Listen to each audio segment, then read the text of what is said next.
प्रवक्ता बीजेपी के वो स्वागत है प्रशांत आपका, कुलभूषण त्रिपाठी है प्रवक्ता कांग्रेस के वो स्वागत है त्रिपाठी जी आपका, अशोक यादव जी हैं पूर्व मंत्री समाजवादी पार्टी के वो स्वागत है अशोक जी आपका। सबसे पहले अशोक यादव साहब, शुरुआत में आपसे कर रहा हूं, बीजेपी पर तो यह आरोप लगता ही था हर बार कि वो पाकिस्तान का जिक्र करते हैं, जिन्ना का जिक्र करते हैं। इस बार अखिलेश यादव को क्या हो गया? पहले जिन्ना की याद आ गई, अब ये बयान उन्होंने दे दिया। देखिए, हेलो, हाँ बोलिए बोलिए अशोक। हेलो, हाँ, दरअसल मैं समझता हूँ इस चुनाव में आवाज आ रही है? बिल्कुल आ रही है, बोलिए।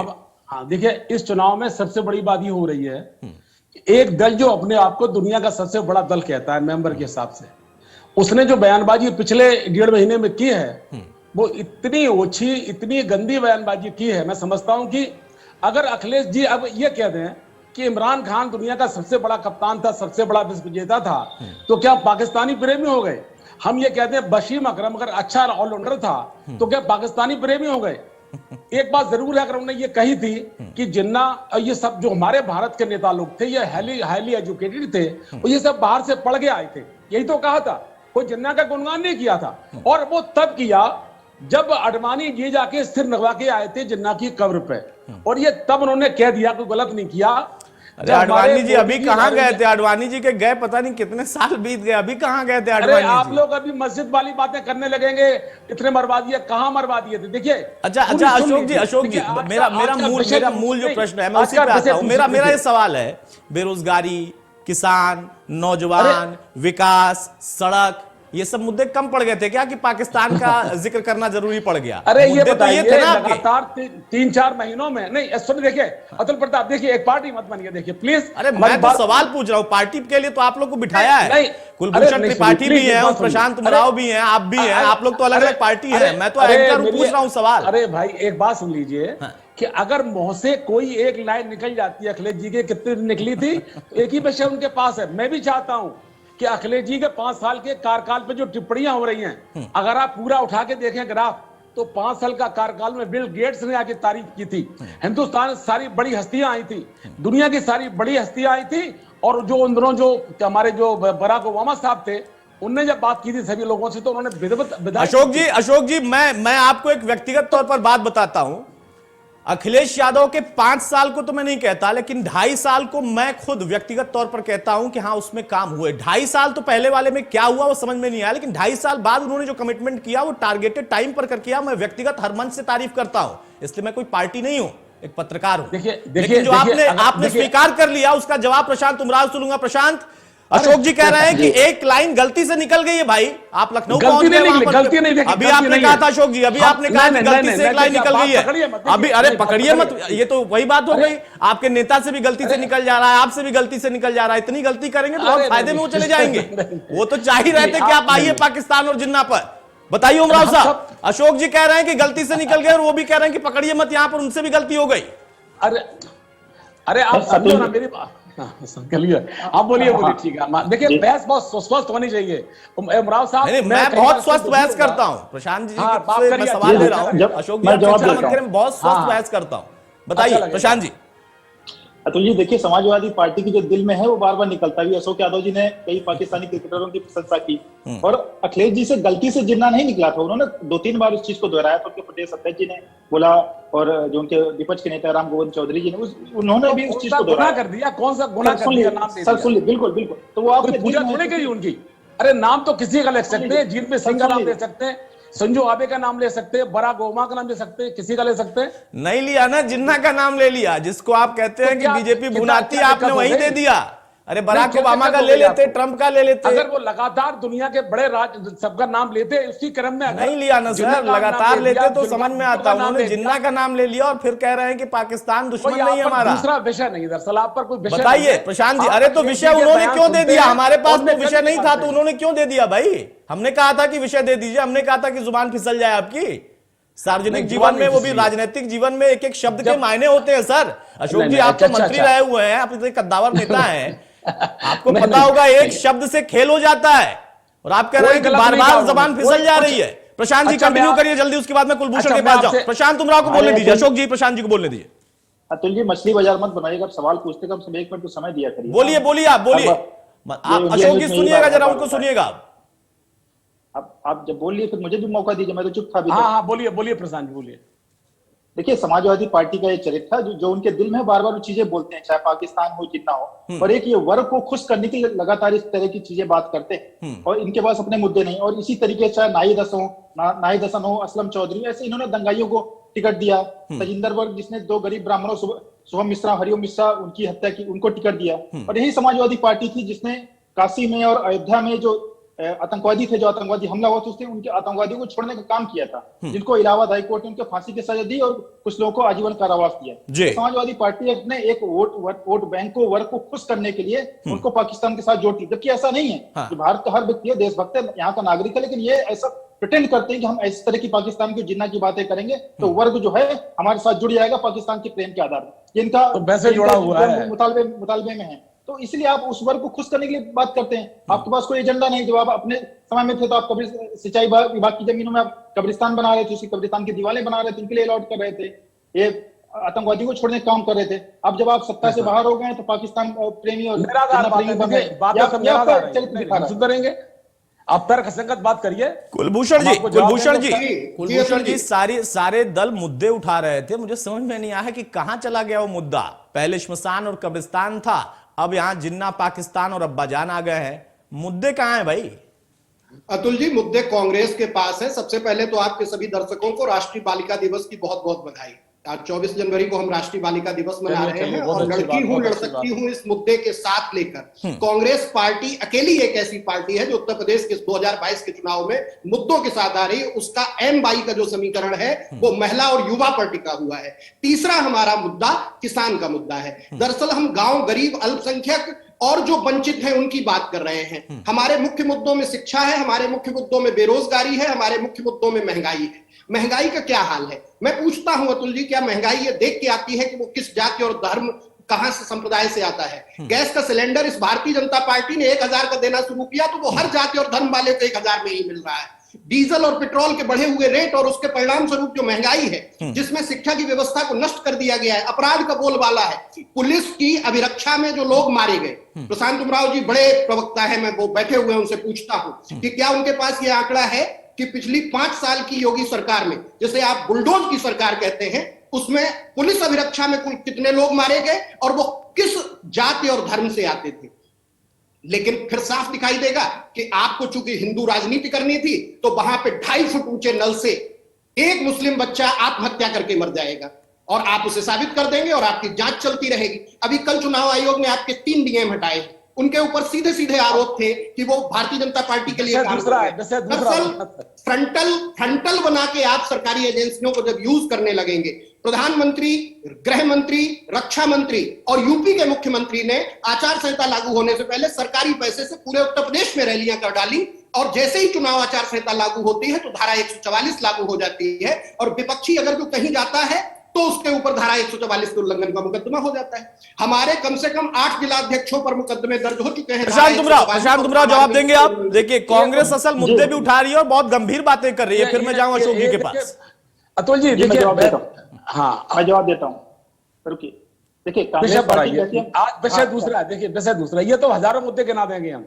नहीं, प्रशांत तुमराव से मेरा सवाल है अशोक जी। बिल्कुल बड़े भाई, हजारों मुद्दे हैं जिन मुद्दों को छोड़ के कोई जिन्ना करेगा, कोई पाकिस्तान करेगा। प्रशांत तुमराव जवाब दीजिए जल्दी। अरे आपने जो पाप किए उसी का तो फल भोग रहा है हिंदुस्तान। ये आपके पापों का। अरे अशोक जी सुन लीजिए, आपका नंबर आएगा, बोलिएगा, मैं बीच में आप नहीं बोलूंगा। देखिए, कांग्रेस पार्टी कहती है हम सकारात्मक मुद्दों की राजनीति करते हैं और इन्होंने गठबंधन किसने किया? मौलाना तौकीर रजा से। मौलाना तौकीर रजा ने प्रियंका वाड्रा से मिलने के बाद तकरीर की कि अगर मुसलमान हथियार उठा लेगा तो यहाँ हिंदुओं को रहने की जगह नहीं मिलेगी। आपको तथ्यों की जानकारी नहीं, तथ्य ठीक कर लीजिए। आपकी सरकार चुनाव आचार संहिता लगने से पहले उनकी वो तकरीर हुई थी 7 जनवरी। आप तारीख याद रखिए। प्रशांत उमराव साहब, गलत तथ्य आप नेशनल टेलीविजन पे नहीं देंगे, देख रहे हैं, लाखों दर्शक देख रहे हैं। कांग्रेस को उन्होंने बिना शर्त समर्थन दिया है। हमारे मंच पर आकर कोई हमें समर्थन देता है, उससे पहले आपकी योगी सरकार बुलडोजर लेके सो रही थी। बुलडोजर का डीजल खत्म हो गया था, बुलडोजर क्यों सो रहा था? मौलाना तौकीर रजा के ऊपर बुलडोजर क्यों नहीं चढ़ गया, जिसमें उन्होंने कहा हमारे युवा कमान संभाल लेंगे, हथियार उठा लेंगे? आपकी सरकार दरअसल सोती रहती है, आपकी सरकार ऐसे लोगों को प्रश्रय देती है, जबकि मौलाना। अच्छा ठीक है, नहीं, ठीक है। अब मैं अशोक जी आपके पास आ रहा हूं। आपने कहा कि गलती से बोल दिया या एक बार बोल दिया, कोई मुद्दा नहीं है, चलिए मैंने वो भी मान लिया, चलिए मान लिया। अब ये बताइए कि पाकिस्तान हमारा दुश्मन देश नहीं है, ये समझा भी रहे हैं अखिलेश यादव। चीन दुश्मन देश है, वो हाईली एजुकेटेड। अरे हाईली एजुकेटेड है तो उससे मैं क्या करूं भाई? मैं तो ये पूछ रहा हूं कि हाईली एजुकेटेड आदमी क्यों आखिर इस तरीके का बयान दे रहा, जबकि खुद रक्षा मंत्री रह चुके हैं पिताजी। अरे तो ये भी तो हो सकता है कि उससे बड़ा दुश्मन हमारा चीन हो। तो ये बताया उन्होंने कि सबसे बड़ा दुश्मन हमारा चीन है, दूसरे नंबर का दुश्मन हमारा पाकिस्तान है। दूसरा सबसे बड़ा चीन है। सबसे उन्होंने ये तो नहीं कहा, उन्होंने कहा कि चीन हमारा दुश्मन है, पाकिस्तान नहीं है। बीजेपी पाकिस्तान बहुत कमजोर देश है, पाकिस्तान तो इतना कमजोर देश है कि भुखमरी कगार पे आ गया, वो दुश्मन क्या होगा? अरे एक गरीब आदमी क्या दुश्मन किसी बड़े आदमी का होगा? पाकिस्तान की अशोक जी अपने दुश्मन को कभी भी कमजोर नहीं समझना चाहिए, राजनीति करने वालों को ये बात पता होनी चाहिए। उसे दुश्मन कह के उसका सम्मान नहीं बढ़ाएंगे। ये शहीद जो होते हैं हमारे जवान, और उसमें पूर्ण भूमिका दिखाई देती है पाकिस्तान को, और आप कह रहे हैं कि कमजोर देश है वो।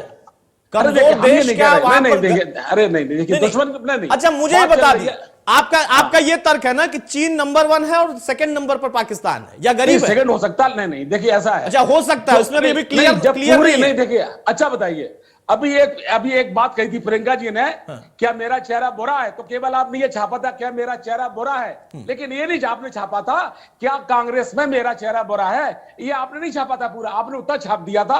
तो इस तरह की जो बातें होती है पत्रकारिता में, अतुल जी अशोक जी आप तो हम सबको मतलब आप साबित कर रहे हैं, नहीं आपने साबित कर दिया कि पूरा मीडिया जो है वही सब गलत कर रहा है, बाकी आप लोग कुछ कर ही नहीं रहे। आपके नेता से गलती से मुंह से निकल जाए, आप कहें पाकिस्तान बहुत कमजोर देश है, मतलब क्या है भाई? अच्छा मुझे बता दीजिए कि बेरोजगारी से इसका क्या लेना देना? देखिए मैं सम्मान बहुत करता हूं पत्रकार, पेंशन योजना से इसका क्या लेना देना? नौजवानों से इसका क्या लेना देना? पाकिस्तान कमजोर देश है तो यहाँ के मुद्दे जो थे वो क्या कमजोर पड़ गए? तो पाकिस्तान का जिक्र आएगा, पाकिस्तान का जिक्र आ सकता है, लेकिन हमारी दोस्ती कहां से हो जाएगी उससे? हमें उससे अरे सर उत्तर प्रदेश का चुनाव है ना, आप उत्तर प्रदेश की पार्टियां। अरे पूरे राष्ट्रीय परिवेश में अगर कोई बात ये केवल मुंह से आप निकल जाती है, उत्तर प्रदेश की आप बात करेंगे नहीं आप? अच्छा अभी मुझे ये लगता है कि सपा और भाजपा आपस में गठबंधन कर चुके हैं। नहीं ये कोई बात नहीं होगी, इससे बड़ा कोई झूठ है? नहीं ये गठबंधन तो आपने किया था। गठबंधन तो सपा और कांग्रेस का हुआ था 2017 में। कुलभूषण नहीं वो तो हमने घोषित किया था, वो तो हमने घोषित तौर पे गठबंधन किया था, लेकिन ये अघोषित गठबंधन जो इस बार चल रहा है कि उत्तर प्रदेश लोक सेवा आयोग की जो जांच हुई थी सीबीआई की, उसकी रिपोर्ट प्रशांत उमराव जी कहां अटकी हुई है? संघ उत्तर प्रदेश लोक सेवा आयोग की सीबीआई की जांच की रिपोर्ट कहां पे अटकी हुई है? कांग्रेस का ये कहना है कि आप लोगों ने मुद्दों पे गठबंधन कर लिया है कि जिन्ना और पाकिस्तान हमारे थे, आप भी उठाइए। नहीं देखिए अतुल जी बोलिए। हाँ आवाज थोड़ी आवाज प्रशांत जी से सवाल है मेरा। प्रशांत जी हाँ बोलिए प्रशांत जी, तब हम आपका जवाब देंगे उसका। देखिए सपा का लगातार प्रेम जाहिर हो, जैसे अशोक जी भी कह रहे हैं कि पाकिस्तान देखिए बेचारा देश है, जिस पाकिस्तान ने हमारे हजारों निर्दोष नागरिकों को मार दिया हो, हजारों हमारे वीर सैनिकों को शहीद कर दिया हो, 5-5 बार इस देश पे हमला किया हो, उसको एक बेचारा देश बना। अरे आप अगर मोदी मर्दानगी होती ना तो पाकिस्तान को पाकिस्तान कर देता। पाकिस्तान दिखाई ना, मोदी ने बुज़दिली दिखाई, हजारों सैनिक मारे गए तो मोदी का हम पाकिस्तान को बेचारा नहीं कहते हैं, आपके दिल में पाकिस्तान बसता है। अरे मैं कहता हूं कमजोर देश, अरे प्रशांत जी पाकिस्तान दुश्मन हमारे दिल में पाकिस्तान नहीं है। उत्तर प्रदेश का चुनाव पाकिस्तान के मुद्दे पे होना है। 2024 अडानी अंबानी देश को चला रहे हैं, पाकिस्तान पर क्यों नहीं हो सकता? अडानी का व्यापारिक संबंध है, चाइना पे क्यों नहीं हो सकता है कि इनके अंबानी के व्यापारिक संबंध है? और ये दोनों इनके दत्तक पुत्र हैं, अंबानी अंडानी, ये दोनों माननीय मोदी जी के पुत्र हैं ये, इसलिए बिना इनके ऑर्डर के ये सब बोल नहीं सकते। अगर हम ताकतवर हैं, हमारे 5 लोग मारे जाते हैं अशोक यादव, अशोक यादव, भाई, एक मिनट, अशोक यादव,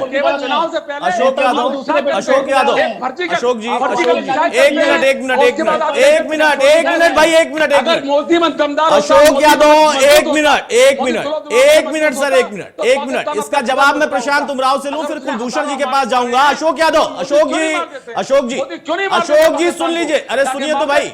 अशोक यादव, या तो आप तय कर लीजिए, ये तय कर लीजिए कि पाकिस्तान कमजोर है तो कमजोरों को क्यों मारे हम, या फिर आप तय कर लीजिए कि पाकिस्तान पर हमला होना चाहिए। दोनों बातें आप ही कह रहे हैं, कमजोर भी बता रहे हैं, दोस्त भी बता रहे हैं, सेकंड नंबर का दुश्मन भी बता रहे हैं, फिर अडानी अंबानी से उनका संबंध भी बता रहे हैं। मतलब तय तो कर लीजिए, बोलना क्या है। प्रशांत उमराव जल्दी से इसका जवाब दीजिए, फिर मैं कुलभूषण के पास जाऊं। प्रशांत उमराव, पाकिस्तान है ये, बात कर रहे हैं, ये बहस पाकिस्तान के परिवार छोड़ के जा रहा है, उनके साड़ू छोड़ के चले गए, उनकी बहू छोड़ के चली गई, उनका दूसरा बेटा पता नहीं किस दिन छोड़ के चला गया। अब दूसरा बेटा चिंता मत करिए, मुलायम सिंह यादव जी के परिवार की बात करिए। अखिलेश जी के दूसरे चचेरे भाई नाराज चल रहे हैं, अपने चाचा को संभाल के रख नहीं पा रहे हैं, चाचा को एक मुश्किल से एक सीट दी, वो भी नाराज चल रहे हैं, अपने दूसरे भाई को नहीं दे रहे हैं टिकट। आप परिवार को संभालिए सर, अंबानी अडानी की छोड़ दीजिए, आपकी बस की बात नहीं है। आप उत्तर प्रदेश में अपने परिवार को संभाल लीजिए, उतना ही बहुत है। अरे पाकिस्तान आपकी बस का नहीं है। अशोक जी कह रहे हैं कि परिवार संभालिए, पाकिस्तान की चिंता मत करिए। अरे परिवार हमारा, अखिलेश यादव खुद इतना बड़ा समंदर बन चुका है संजय। आज तमाम आपके एमएलए, 30 एमएलए, पहली बार ऐसा हुआ आज तक। अरे आज भी आपके एमएलए छोड़ के भाग गए, आप टिकट नहीं हमारे कर पा रहे हैं सर। हमारे फुटकर एक फॉर्म दे रहे हैं, आपके फॉर्म चुपके से दे रहे हैं, घोषित नहीं कर पा रहे। अरे क्या ठीक है कुलभूषण जी, बहुत जल्दी से, समय हम नहीं है मेरे पास। आखिरी सवाल यही, मतलब भरपूर तरीके से एंट्री हो चुकी है, इसका असर होगा फर्स्ट फेज से ही हमें लगता है कि दिखाई देने लगेगा, मकसद यही है। अतुल जी बिल्कुल नहीं दिखाई देगा। इस समय उत्तर प्रदेश की जनता अपनी रोजमर्रा की समस्याओं से इतनी ज्यादा परेशान है कि वो समझ चुकी है कि भारतीय जनता पार्टी और समाजवादी पार्टी जो डिबेट में जिस तरह से बहस कर रही है, उसी तरह से ये लोग चुनाव में भी कर रहे हैं। एक दूसरे की तरफ गेंद फेंक रहे हैं। कहीं भी मुद्दा महंगाई नहीं है, कहीं भी मुद्दा शिक्षा नहीं है, कहीं भी मुद्दा स्वास्थ्य नहीं है, कहीं भी मुद्दा कोविड नहीं है। लेकिन जनता ये देख चुकी है ये नूरा कुश्ती, ये सिर्फ नूरा कुश्ती है, और ऐसे समय में पहले चरण में किसान बड़ा मुद्दा है, और किसान के मुद्दे पर कांग्रेस पार्टी ने जो काम किया और मोदी जी को अपने बिल वापस लेने पड़े, उसका यह परिणाम होगा कि कांग्रेस पार्टी के समर्थन। ठीक है, यानी कुलभूषण जी आप ये कह रहे हैं कि इस मुद्दे का कोई असर नहीं दिखाई देगा। वैसे कांग्रेस का भी कुछ असर दिखाई फिलहाल तो नहीं दे रहा है, लेकिन आपके दावे को मैं मान लेता हूं क्योंकि आपको अधिकार है अपनी पार्टी को मजबूत बताने का। बहुत शुक्रिया प्रशांत जी आपका, बहुत शुक्रिया कुलभूषण जी आपका, अशोक यादव जी आपका। तो अब मुद्दा पाकिस्तान, जिन्ना और अब्बाजान है। इसके पहले भी हमने देखा है कि ये मुद्दे आते रहे, लेकिन तब बीजेपी पर आरोप लगता था। लेकिन इस बार स्ट्रेटजी शायद अखिलेश ने बदली है, लेकिन उनके पार्टी के नेता, पूर्व मंत्री या फिर प्रवक्ता कह रहे हैं कि जुबान कई बार फिसल जाती है और पाकिस्तान दुश्मन तो है लेकिन चीन से छुटा है। नमस्कार।